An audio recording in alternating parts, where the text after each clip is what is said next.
Hi everyone, welcome back to Little Homestead. Today I'm going to be showing you a recipe that I made for dinner this week.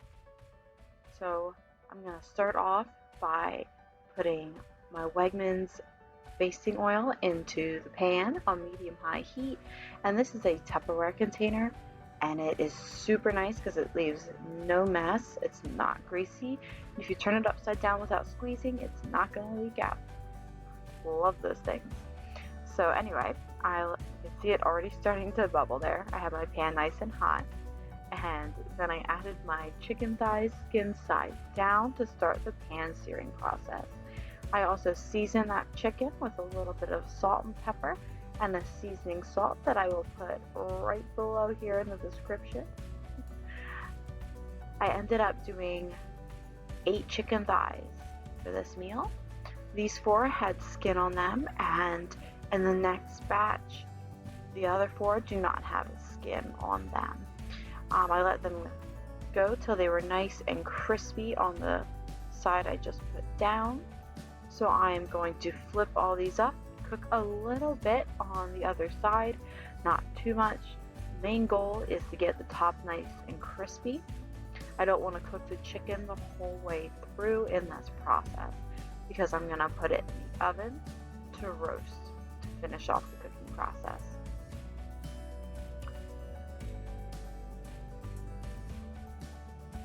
And I did preheat the oven to 425 degrees. That is the temperature I use when I roast anything in my oven. It works out really well, and most recipes call for around 425 anyway, so it makes it a little bit more versatile, because I did throw in snap peas and carrots as well, and they all needed to get roasted at the same temperature. And I did not follow the recipes 100%. I sort of glanced at the ingredients and the amounts and just eyeballed it. Cooking, to me, I don't have to be quite as exact. I have a little bit more freedom to alter the flavors and tweak it to be how I want it to be. When I bake, I have to be precise because it is a science and chemical reaction. So cooking allows me that freedom that I don't always quite have in the baking process.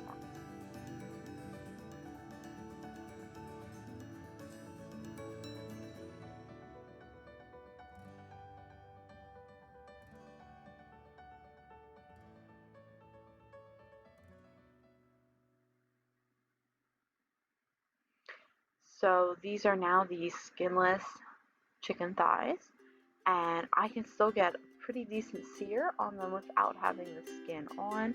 I just place them down on the side that would have had the skin on it, and it still gets a decent sear on it and still gets crunchy.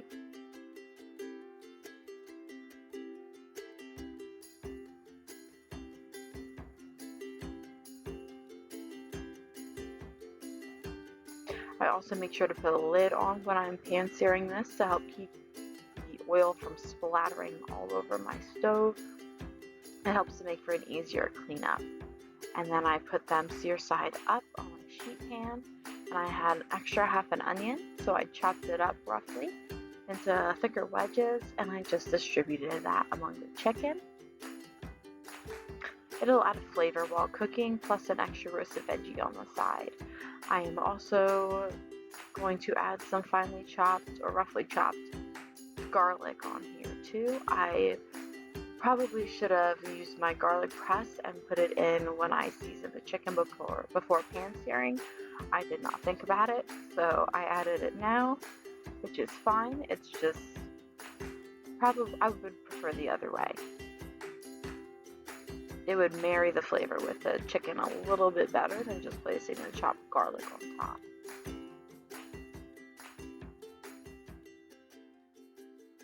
So I'm going to pop that in the oven, and then I'm going to start on my carrots.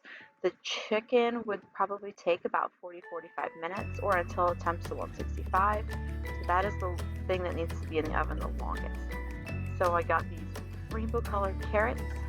They're going to take the next amount of longest time with the foods I'm making today. So I started with them next, and I've never cooked with rainbow carrots before. And so I washed them, and I'm just cutting down the middle, and if they were way thicker carrot, I cut it into thirds or quarters. That way they all roast and get done at the same time. So I had never cut into a purple carrot before, and I was like amazed when I cut into it because it's orange on the inside. None of the other carrots have another color inside of them except for the purple carrot. And it maintains that purple shade when you bake it too, unlike some purple green beans when they turn green when they're cooking, or go back to the regular color. So it doesn't turn orange when it's cooking. And then this is the white one, so it's white all the way through. The yellow one is yellow all the way through, and the orange one is obviously orange the whole way through. And I had never roasted carrots like this before, so this was a complete first time for me.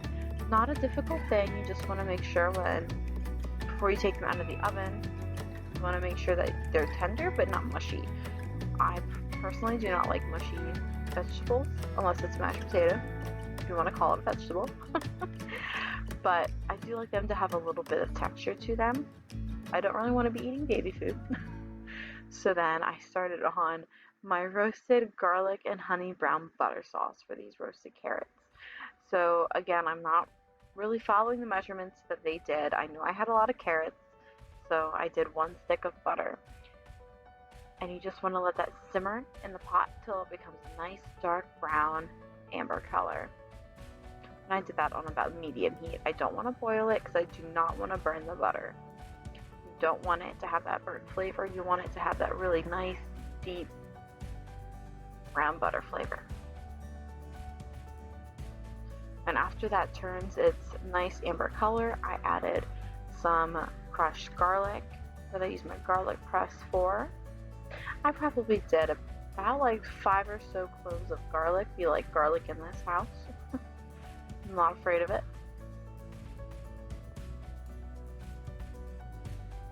Some of them were small cloves, so in reality it might have been like 7-8 cloves, but since they're small, I don't really count them all as their own clove. And then I added some salt.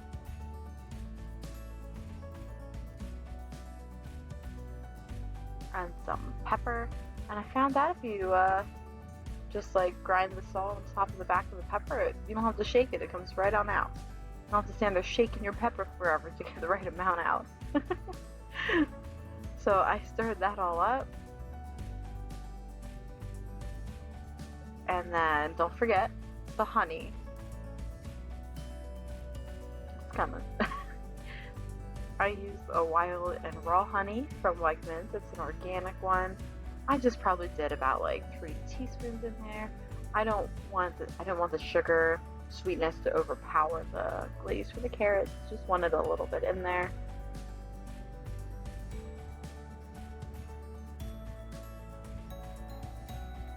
And then I poured that all over the top of the carrots. You can see all the little garlic chunks on there.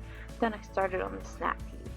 So I had added, I think a quarter of a chopped onion, salt, pepper, seasoned salt, and now I just added avocado oil. So I'm just gonna quick do a toss up with that, and then I'm gonna add it to the sheet pan in the oven. I just had these in the fridge. I did not go out and buy this for this meal. This entire meal, I just looked at what I had in my freezer and my fridge and came up with what I was gonna make. I don't like to go out and buy specific things for meals often unless I'm going and I have a plan of several meals I'm gonna make. I do not like to do too many trips to the store. So then I'm gonna be putting the snap peas on the other half of the sheet pan here with the chicken. You can see the onions have not quite browned yet. And I had put the carrots in about 10-15 minutes ago. So the chicken would probably take about like 40-45 minutes. The carrots probably around a half an hour. And the snap peas are probably around 10 to 15 minutes. So I put them in at a staggered time. That way they were all coming out of the oven at the same time. That way I could use less pan. This is the finished product. We got the snap peas with the onions and garlic. And then we've got the roasted chicken with the onions that you can see are starting to turn a dark brown blackish color. And then we've Got that nice roasted chicken. Might have already said that. And our honey garlic brown butter sauce glazed carrots. I just love how all the colors look.